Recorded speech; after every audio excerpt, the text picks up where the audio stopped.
Good morning and welcome to Casino Baptist Church. My name is Pastor Stephen Gord, and I want to thank you for joining with me today. Today, we are doing the last in our series on Luke's Gospel.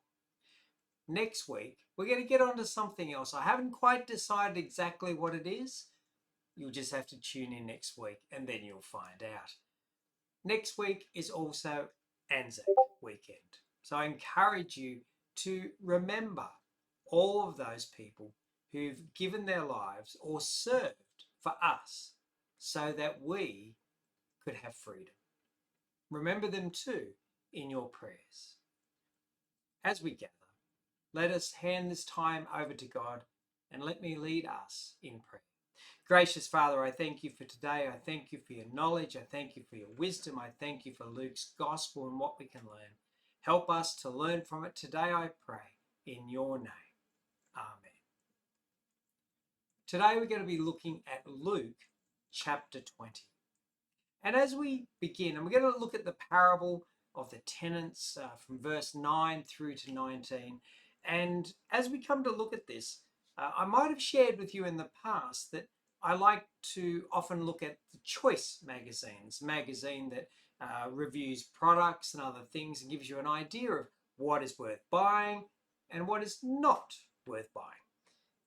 On the back page of the Choice magazine, they often have funny stories or labeling on products that sometimes are just totally wrong, or at other times just funny. Let me give you an idea. There was a men's multivitamin that warns on the packet that if you are pregnant, you should see a doctor. If you're a man and you were pregnant, you should probably see the doctor anyway, rather than just thinking about taking vitamins. There was a shoebox that had on the side of it contains contents too. I don't know about you, but I'm glad that there were 2 shoes in that box. Or maybe you've seen labels on clothing that say things like, don't iron while wearing them. We might laugh at some of these. Or another one where a product that was called children's bath soap, under the warning label in very large print, said, keep away from children. Humorous labels, sometimes confusing labels. At times they're not out and out wrong, just a little bit silly. But what about this one? There was an aluminium tent pegs. But when you looked at the packet, what did the packet hold? A fork, a knife, and a spoon. Yes, you'd use them for camping, but they're not exactly aluminium tent pegs. The label's just totally wrong. So at times they're humorous, at times they're not out and out wrong, at times they are wrong. But let's ask maybe a more appropriate question. Who actually reads warning labels? I know at times I do, and other times I don't. And maybe we think we do more than we actually do because we think we know the answers. We think that we'll be okay. And at best, we forget about the warnings, or either to look at them, or out and out, we just ignore the warnings. Now, when we come today to Luke chapter 20, it's the last parable that Jesus gives before he dies on the cross in a few days' time.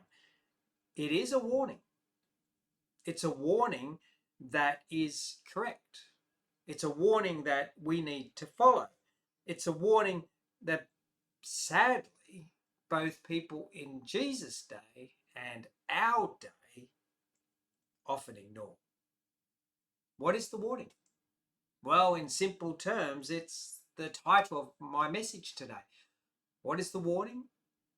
That God will have the final say. I wonder if you believe that. Does the way you live your life actually show that you believe that God will have the final say, that God will bring judgment?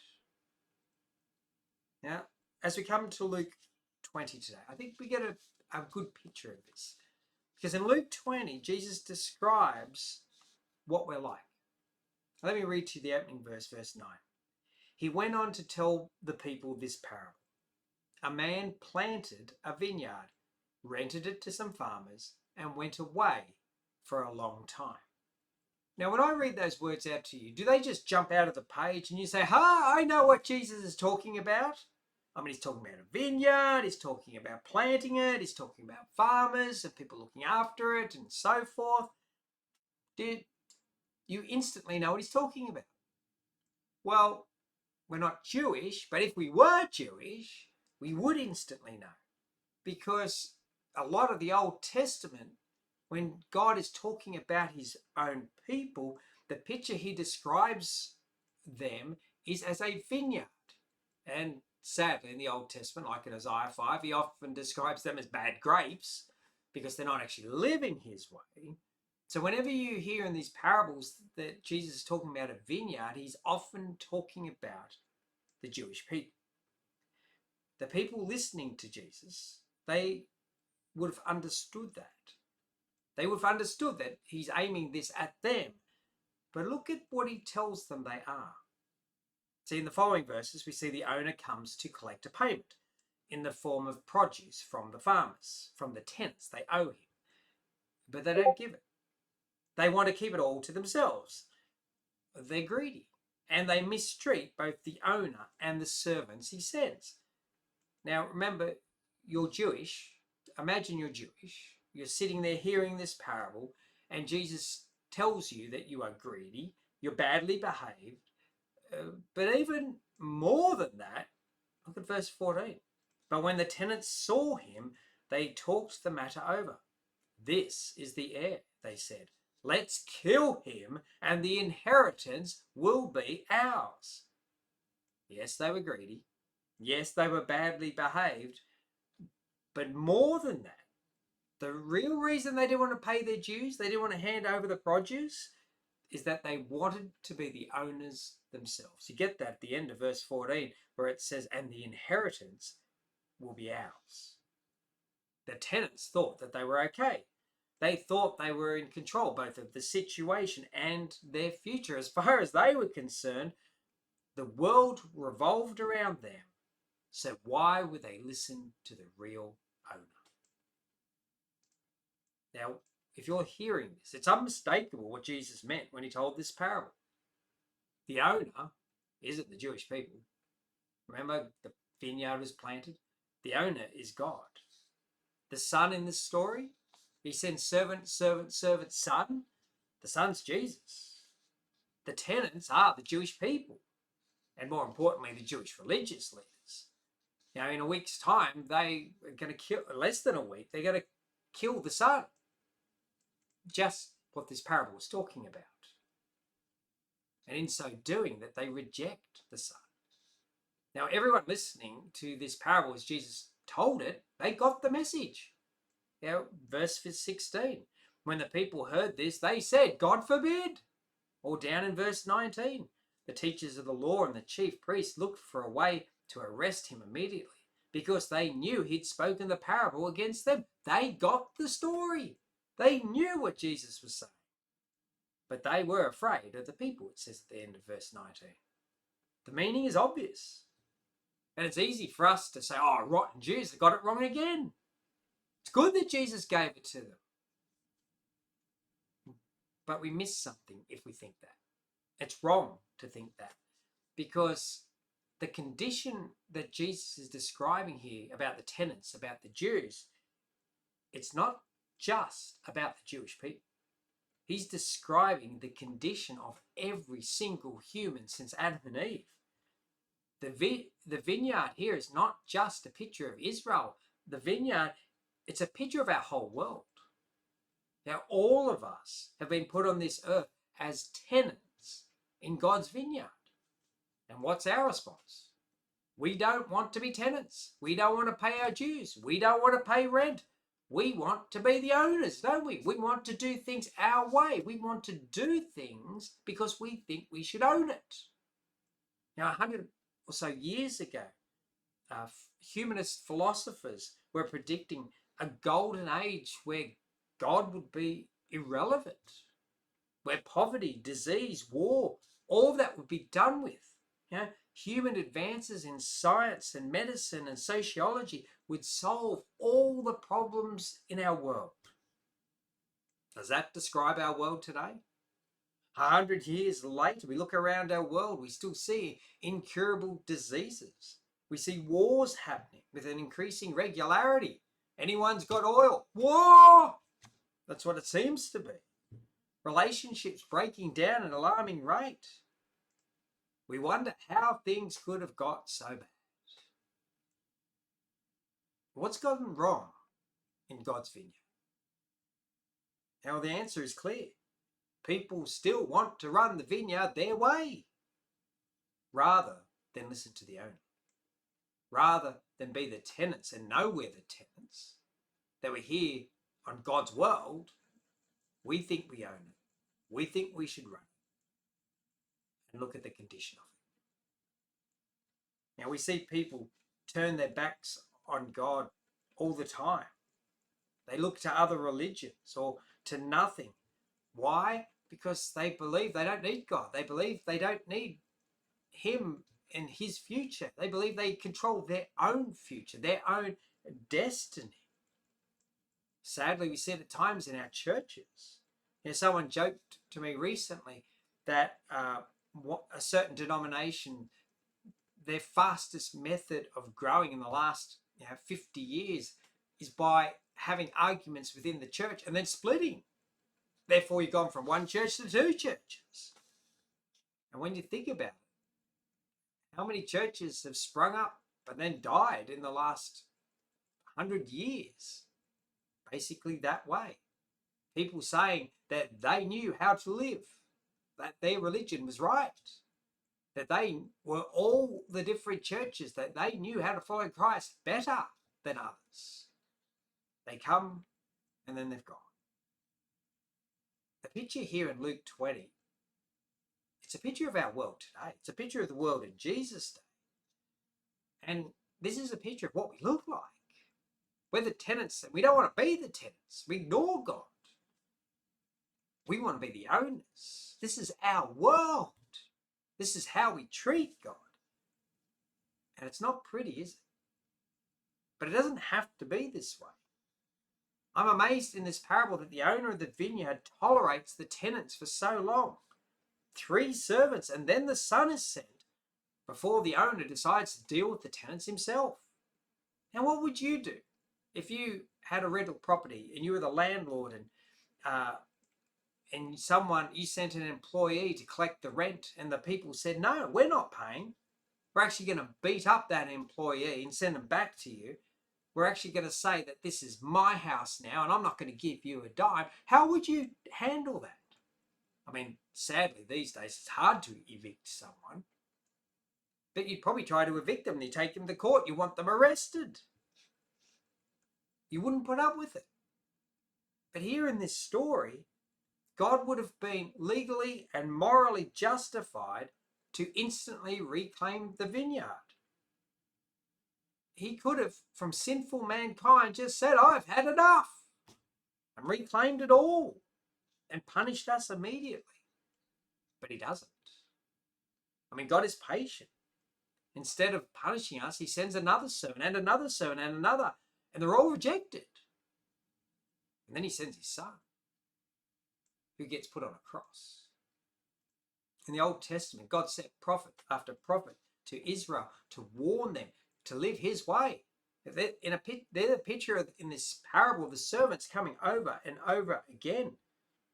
How the prophets were abused, they were scorned, they were mistreated, they were killed because they told people to follow God. And often the messages that the prophets brought were never valued until many years after their death, that people started to see what God was saying. Someone jokingly said that prophets, poets, and pigs all have one thing in common. Do you know what it is? They aren't truly appreciated until after they've died. It's true, isn't it? The Jewish people didn't want to listen to their prophets. They didn't want to listen to God. But God was patient. He didn't want them to live in their sin. He didn't want them to try to live their way. He didn't want them to try to think that their man-made religion, even though he started it, they changed it, that was the way to go. He sends servant after servant, turn back to me. He finally sends the Son, and their response, let's kill him. Just like the parable. In his patience, God sends someone over and over again to say, turn back to me. He is patient. He offers mercy. He offers grace. He has a plan to save his people. He sends his Son. Jesus in this parable was making a big claim. We know he's talking about himself here. Back in the beginning of this chapter, in verse 2, it says this: the Jewish religious leaders say to Jesus, tell us by what authority you are doing these things. Who gave you this authority? In this parable, Jesus answers them. Whose authority? God's. Whose authority? I'm God's Son. It is God's authority that I've healed people. It's God's authority I've calmed the storm. It's in God's authority I've brought people back from the dead. It's in God's authority and my choice, says Jesus, that I come and in a couple of days' time, I'm going to die. The Jewish people didn't listen. And many people still today don't listen. The warning message in this parable is still there. It's still real. The question is, will we listen? The message hasn't changed. Yes, we know more than the Jewish people did in Jesus' day because we've got the whole Bible. We've got the whole story. But will we listen to it? Will we actually listen to the Son? Will we listen to Jesus? Now, how many times has someone tried to share the gospel with you? Have you responded to it? Now, this parable, it's a picture of our world. Many in our world respond like the tenants. They want to kill the Son. They want to ignore this Jesus. They want to listen to him. They don't want Jesus to rule their lives. They don't want Jesus to control their future. But this parable warns what's going to happen if we don't love and follow the Son. And the message is, as I said right back at the beginning, very clear. God will have the final say. There's only one owner of the vineyard. It's not the tenants, it's God. There's only one owner of this world. It's not us. It's not humanity. It's God. God is patient. He hasn't brought about judgment on the tenants yet because he wants more people to turn to him. But this parable makes it clear that one day, for certain, judgment will come. Look at verse 15.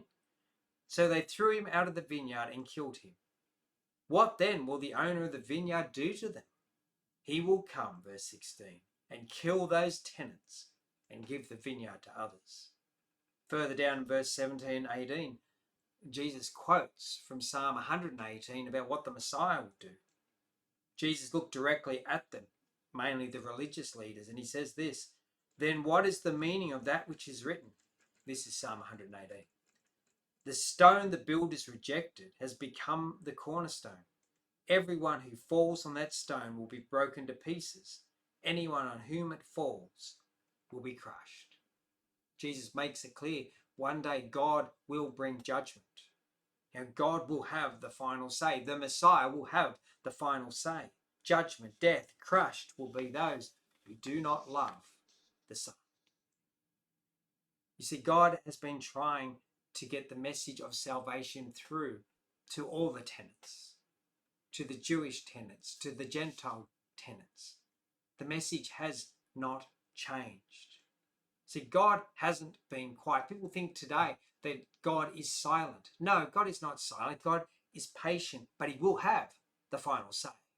So we need to respond now. We need to love the Son now. The warning is very clear in this parable. And as we know, the people listening heard it. They said, God forbid. No! They heard the message. Now, it's not a nice message. See, the Jewish people didn't want to believe that God would have the final say. They thought they would. They were controlling, in a sense, trying to control God and how they did their religion their way, they thought they would have the final say. But it's a true message whether people like it or not. And people still don't like it today. When people see evil in our world, they think that God is useless, that God is quiet, that God is silent, that God is not powerful, that God is not in control, that God won't have the final say. But if you hear nothing else today, please hear this. Divine patience isn't the same as divine indifference. Let me say that again. Divine patience is not the same as divine indifference. His patience is merely a chance to give us an opportunity to repent. But that time's going to run out, and it may run out soon. And he's going to come back and judge the world. The basis on which God is going to judge the world is, how do we respond to his Son? Do we love the Son? Now, we don't know when he's going to come back. Now, it's been 2,000 years since this parable, but the warning is still as viable as it was back then as it is today. Will we listen to the warning? It might be tomorrow, it might be in 5 years, it might be in 100 or 1,000 years, but it's going to happen. Will we be ready? See, when we look at this ugly picture of what we are, we need help.